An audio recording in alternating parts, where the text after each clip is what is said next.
My name is Jessica Barfield, and here is this week's edition of OCCC's Pioneer. This week, March 5th, is the last day of spring early 8-week and Fast Track 1 courses. March 21st will be the first day of late 8-week courses after returning from spring break. The Pioneer Pop-Up features Student Stories Weekly. This week, OCCC community members were asked how to be successful in an 8-week course. Nursing major Addison Garcia says just stay on top of your work, don't get behind, and don't tell yourself that you are going to do it later. While political science major Connor Croney suggests stay on top of what you are doing. You've got to make sure that you have your plan set from the beginning and know when all your deadlines are. April Valdez spoke with Dr. Liz Largent this week about the President Leadership class. Tell us a little bit more about that.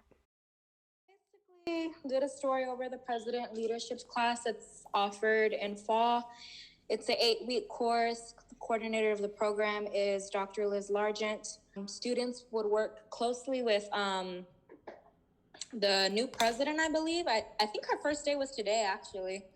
But yeah, they basically just learn like formal etiquette skills, like dining skills, public speaking.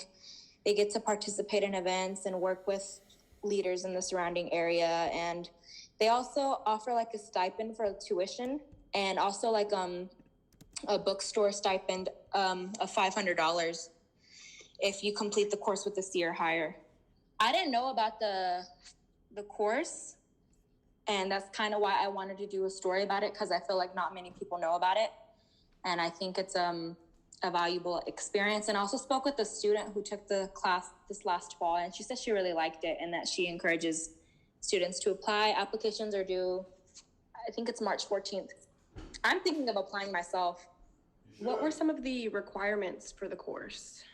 So I believe you have to take English 1113, I think English Comp 1 and Comp 2. I think you have to have a 3.0 cumulative or retention GPA. And you also have to attend the meetings, really. But I think that's the only requirement. Oh, and you have to intend to graduate from OCCC. I believe that they mentioned that they would also have some guest speakers sometimes come. So she might change that up, or I don't know. I don't know what she has planned for the class, but I'm excited to see. Remind me if I didn't catch it, but does the president actually teach the class, or is it somebody else? Well, they work hand in hand. So it would be like Dr. Liz Largent, she handles the infrastructure part. So like selecting what students are in the class and handling the scholarship monies. But really it's taught, I wouldn't say taught, but it's kind of led by the president. She's the one who chooses the topics and what the class is going to talk about, like stuff like that. Well, that'd be perfect because I have English. I've done English classes.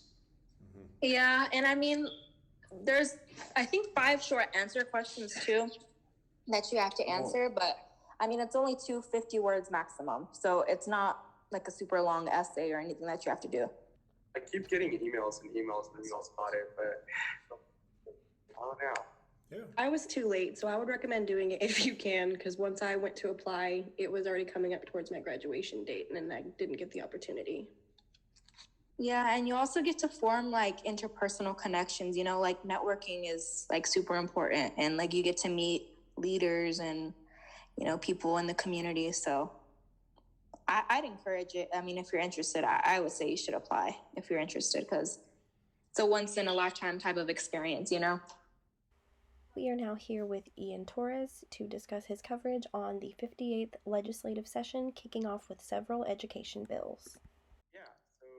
Like, I guess it started, and so I kind of wanted to create the sense of awareness that the legislative session started. So I spoke with government student association, I believe, President Martinez, and so we just spoke about what he's looking for on the legislative session, as well as any laws that might affect us as students. But and then I spoke with Valeria Angulo, a student for the journalism major, in journalism, and she also kind of gave her 2 cents on what she thought about it. But overall, I was just, like I said, trying to create an overview of this legislative session, and that it is important, especially on the education side of things. What were some of the different ways that it could affect students? I wrote in my piece, there is, I'll pull it up. There is a law that plans to prohibit, for example, the banning on libraries of publications related to the LGBTQ community. And I think that's just one of the ways it could affect us. Money-wise, budget, schools. I didn't touch on that, but I think I should have touched some on that. But how we get our money and how our money is distributed. I learned also that, it is important because we all depend on these laws that are going to pass. For example, like marijuana laws or immigration laws.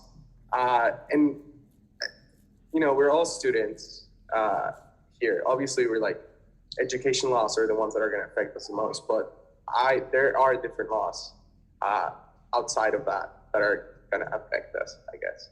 What were some of the ways that you mentioned in the article that students could get involved?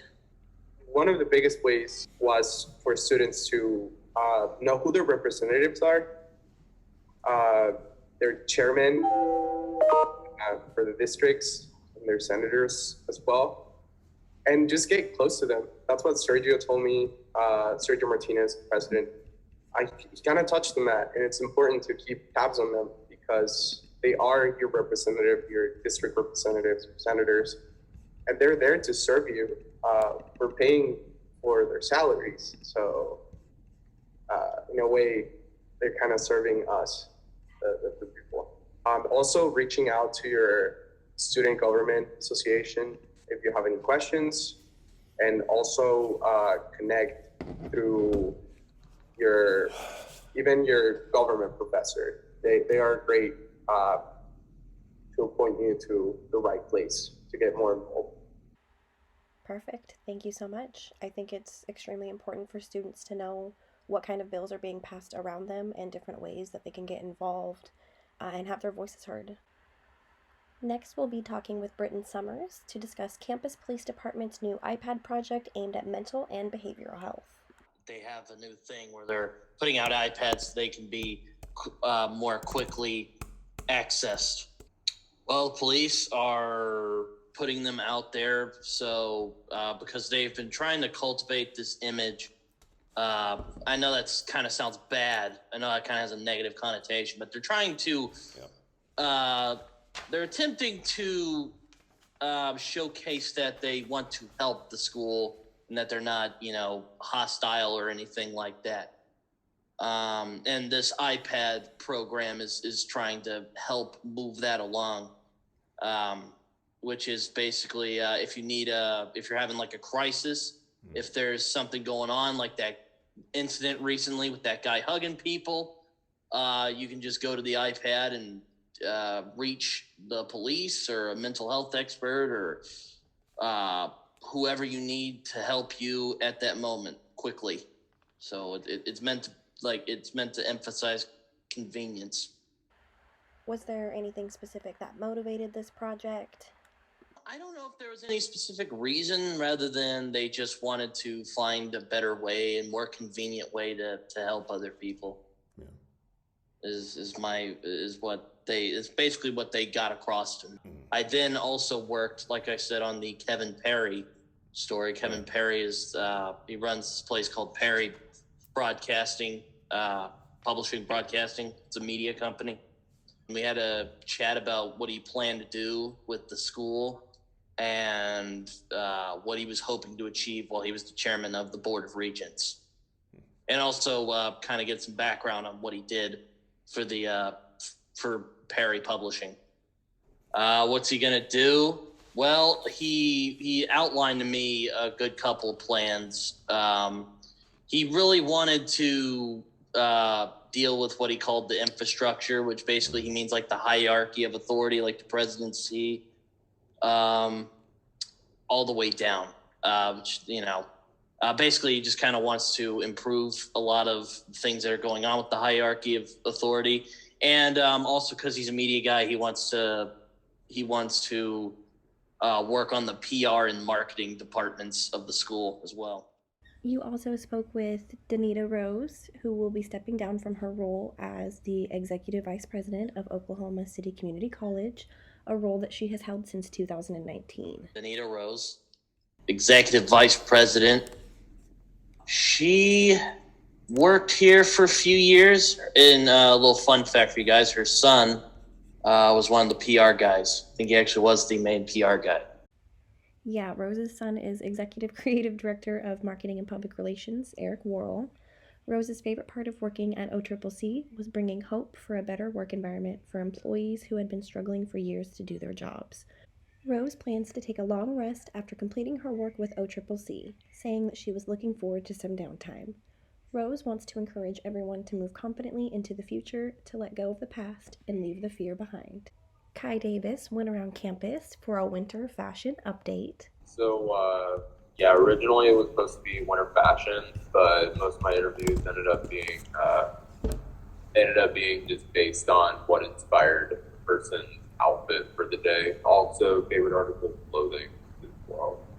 Because, personally, I love fashion, and I'm always looking at clothes, other brands, like brand names and different styles and such, the different fashion icons within our culture and our world. I don't know. I'm addicted to fashion pretty much. And with your eye for fashion, how did you pick each of the students that you spoke with?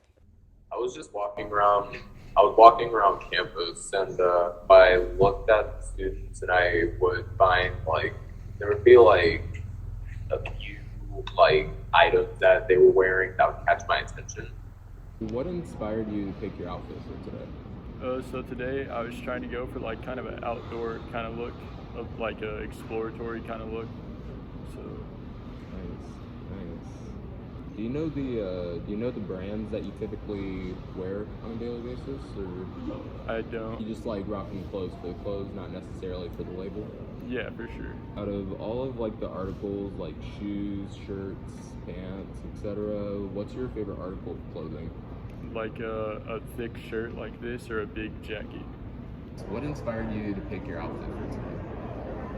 So the outfit I'm wearing right now, I actually changed into to work out. Clothes I wore for today are in my backpack.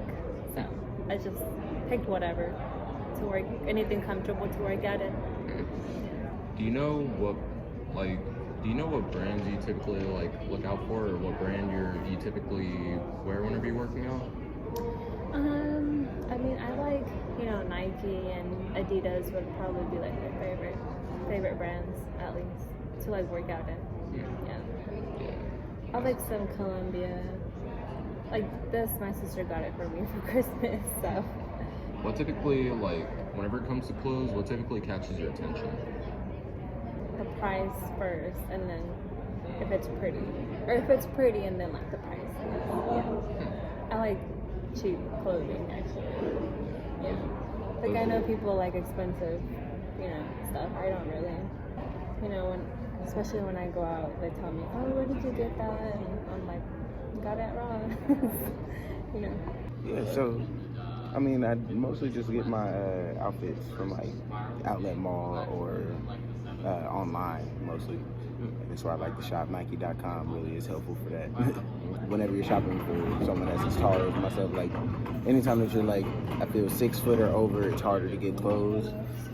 So going online is really where it's at, and you can catch some wholesale value. You catch stuff that's resale, all kinds of stuff. What inspired your outfit for today? Shoot, for today, I was really feeling the gold, the black and gold colorways mostly, and I really like these shoes that I got. So that was mostly it. And you said that you typically shop online for clothes. Do you do the same for like all the other designer stuff as well? Yeah, pretty much. But I mean, I travel a lot because I'm a musician. So most of the time I'll catch stuff. My favorite place to shop is Atlanta for sure. Just because their storage is, not even comparable to the stuff that we have here. And whenever it comes to clothes, what typically catches your attention? Man, it's different things every time. Sometimes it really just depends on what vibe I'm trying to go for. If I'm looking for something more fancy, something that you can say you can wear to like the club or whatever, I'm looking for something that's more eye-catching, that has more colors. But if it's just something for every day, then I'm usually just looking in my black and whites and my neutral colors mostly. That's mostly my vibes from Monday through Friday. Out of all the articles there are, like shirts, shoes, pants, etc., what's your favorite article? I probably have to go shoes. But I mean, I'm pretty basic with the shoes. I really only rock Air Forces. Those are my favorite shoes to rock. Yeah, I get that. Air Forces are like mad, like, I don't know, they just have like this big like stamp on like shoe culture. Yeah, like I don't know what it is about them. Like they're just ultra comfortable. They're super common to find. They're not too expensive. Like, and there's so many options and colorways that you can get with them. So they're definitely one of my favorite shoes to wear. What inspired you to pick your outfit for today? So usually my outfits are monochromatic. Doesn't really matter. Like I'm usually more into like browns, grays, blacks, or whites. So today I chose to go with this brown set that I had, and then this jacket I'm obsessed with. I literally wear it with everything and just threw it on. It matched pretty well. Yeah, it definitely works out. Do you know the brands of your clothes that you're wearing? Oh, I don't, but I did get this top from Costco, and then the set that I got, I actually thrifted it. Yeah. Nice. So do you typically just go thrifting to find your clothes, or where do you usually shop at? Yeah, I thrift for most of my clothing. And Kai, you finished up with an article about marijuana this week. You went around campus and got different opinions from students, and you even spoke with an officer from our campus police department. How did those conversations go? I mean, I found out like more of the rules here around the CCC and how far the punishments go whenever it comes to you having a card or you not having a card. I mean, he was able to just like kind of give that little glimpse of what police officers, what their duty is whenever it comes to dealing with marijuana. I mean, because it's still federally illegal.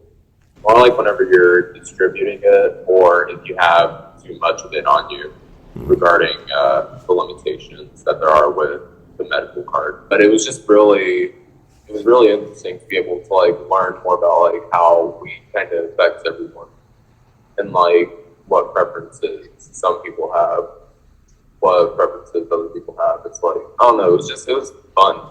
It was great because it gave a perspective of students, the view of students, as well as this officer that said, I think weed is kind of like nowadays tobacco, like they're using it. And Last but not least, if you're a no days off kind of person, you can continue to hit the gym while campus is closed for spring break.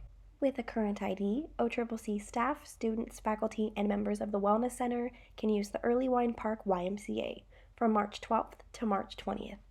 That is it for this week's episode of the Pioneer Podcast. Have a fun and safe spring break.